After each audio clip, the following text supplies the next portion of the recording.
O Brasil é um país com enorme potencial devido às suas vastas riquezas naturais e uma população diversificada e talentosa.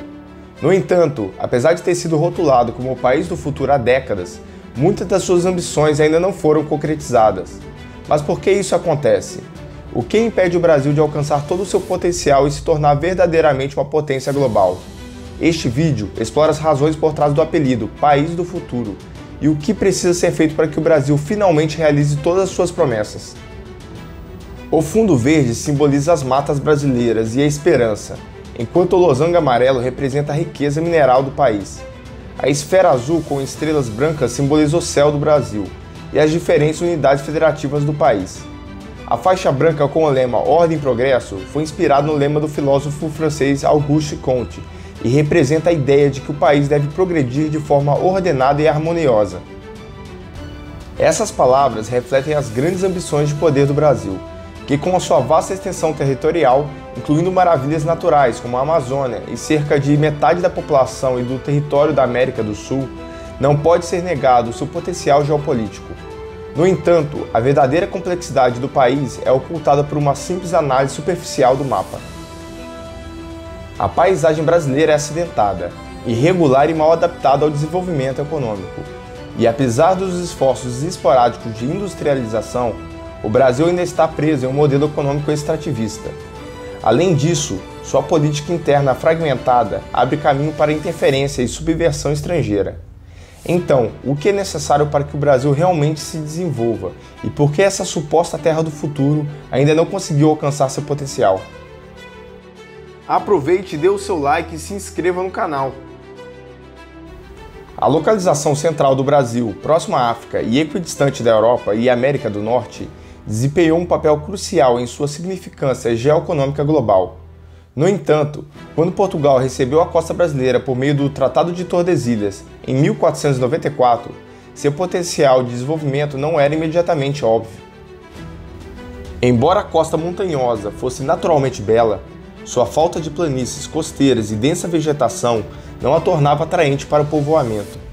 Para superar esses obstáculos, Lisboa distribuiu concessões de terra para ricos portugueses, na esperança de que eles investissem na limpeza da terra e na construção de infraestrutura, incluindo caminhos que conectassem os despenhadeiros costeiros com as planícies do interior.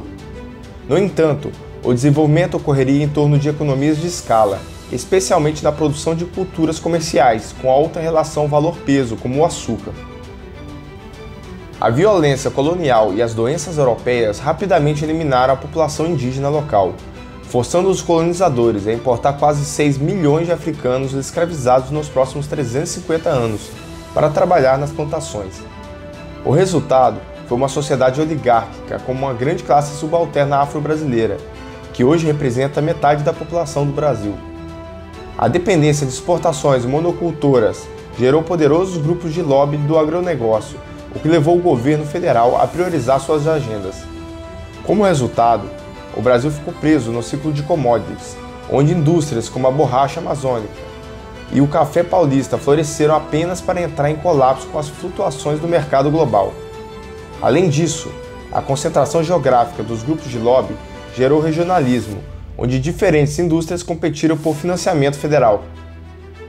O Brasil se destacou como um líder regional por sua localização geográfica privilegiada, que o torna um país central na América do Sul e praticamente cercado por fortificações naturais, como a Amazônia, os Andes e o Pantanal. No entanto, sua transição de colônia à grande potência não foi fácil, especialmente quando se tratava de desenvolver a região do Cerrado, uma savana tropical do tamanho da Groenlândia que contém a maior parte de suas terras aráveis. Os solos ácidos exigiram muito investimento e em terra em formação para torná-lo adequado para o cultivo, e o acesso limitado aos rios aumentou os custos de transporte, já que os embarques devem ser levados para as estreitas planícies costeiras, onde a infraestrutura portuária é possível. Isso resultou em gargalos que congestionaram portos como o maior da América do Sul, o de Santos, o que dificultou o desenvolvimento de infraestrutura nacional no interior elevado, exacerbando ainda mais o regionalismo e a fragmentação geográfica do país. Apesar das limitações geográficas, o Brasil enfrentou crises que o estimularam a buscar soluções para esses obstáculos. Na década de 30, a crise econômica global resultou em uma crise de pagamentos que enfraqueceu os grupos da agroindústria, permitindo ao líder autocrático do país, Getúlio Vargas, implementar políticas nacionalistas de desenvolvimento industrial, baseado na substituição de importações. Embora essas políticas tenham interrompido as saídas de pagamentos, os preços mais altos para os consumidores levaram a uma inflação crescente. Foi no governo Vargas que grandes estatais foram criadas, tais como a Vale, a CSN, o BNDES e a Petrobras. Nos anos 50, governos democráticos se concentraram no desenvolvimento de infraestrutura, incluindo a construção da nova capital em Brasília, o que teve sucesso no desenvolvimento do interior, mas aumentou a inflação e a dívida externa. Durante o mandato de Juscelino Kubitschek, o Brasil experimentou um período de desenvolvimento econômico que priorizou investimentos nos setores de transportes, energia, indústria de base, bens de consumo duráveis e não duráveis, e na substituição de importações, com destaque para a ascensão da indústria automobilística e a melhoria da educação.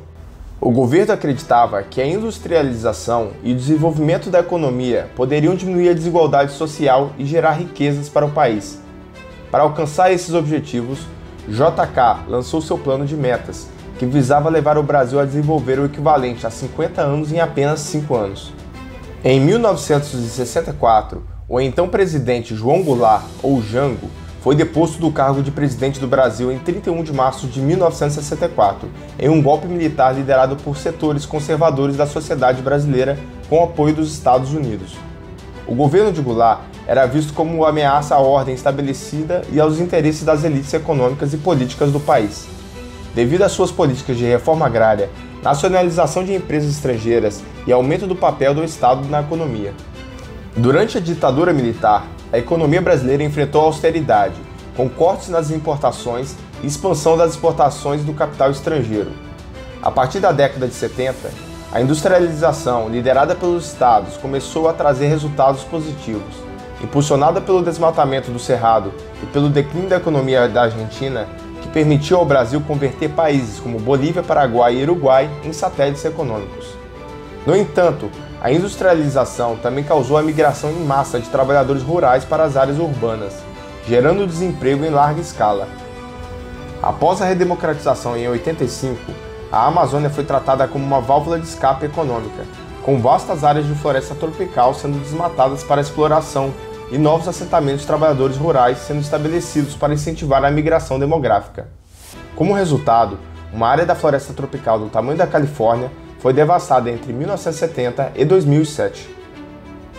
No entanto, a descoberta do campo petrolífero e pré-sal de Tupi em 2006 trouxe uma nova tensão entre a necessidade de preservação ambiental e o progresso econômico.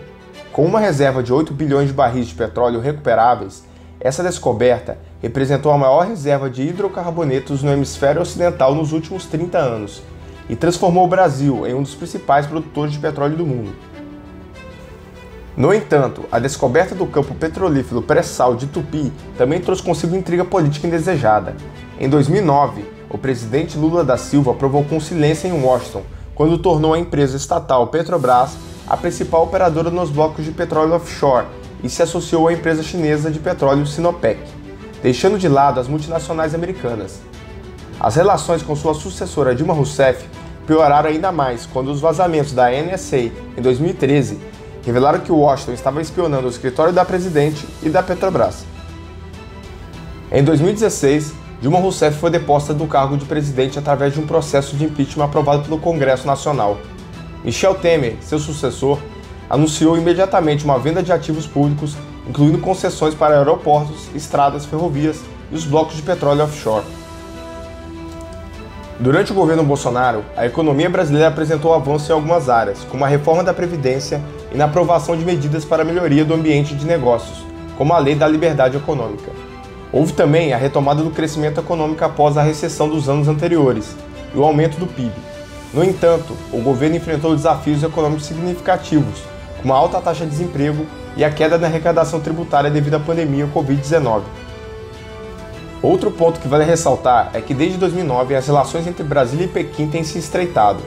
A China é o maior parceiro comercial do Brasil, com um superávit comercial de 40 bilhões de dólares registrado em 2021. A principal desvantagem dessa relação é a assimetria qualitativa, já que o Brasil exporta matérias-primas para a China e importa produtos acabados, mantendo-se preso ao ciclo de commodities. Aproveitando, fiz um vídeo sobre a China e o Taiwan. Se tiverem interesse em assistir, basta clicar no card acima ou no link da descrição do vídeo. Para escapar dessa dependência, o Brasil precisa desenvolver indústrias de maior valor agregado e manter o controle de seus ativos essenciais, para se tornar o ponto focal entre a América Latina e a China. No entanto, por enquanto, um dos principais trunfos do Brasil na geopolítica mundial é a Amazônia, que desempenha um papel fundamental como um sumidouro de carbono para mitigar as mudanças climáticas. A preservação desse ecossistema amazônico impõe enormes custos ao Brasil e à sua economia baseada em exportações.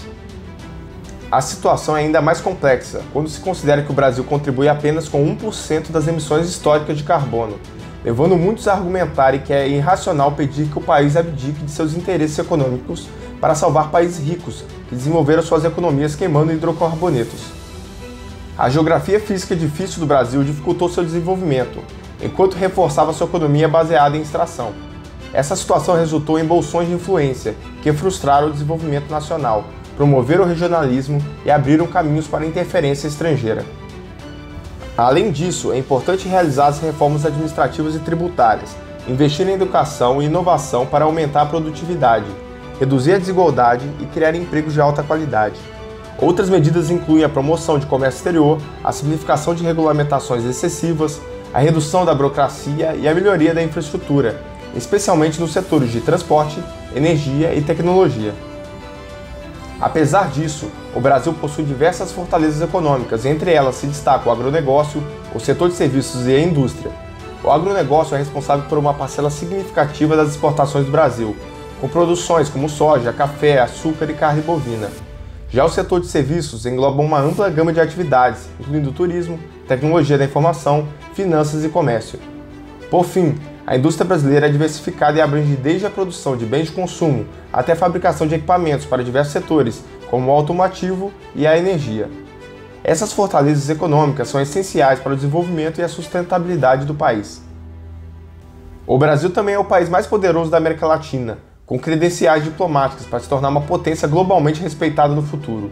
No entanto, essa crença tem sido verdadeira há mais de 200 anos, e o país ainda não conseguiu alcançar suas ambições. O Brasil é frequentemente chamado de país do futuro, mas o futuro agora é o presente, e é necessário agir rapidamente. E se gostou do vídeo, não deixe de dar o seu like e de se inscrever no canal. Toda semana fazemos vídeos como este. Obrigado!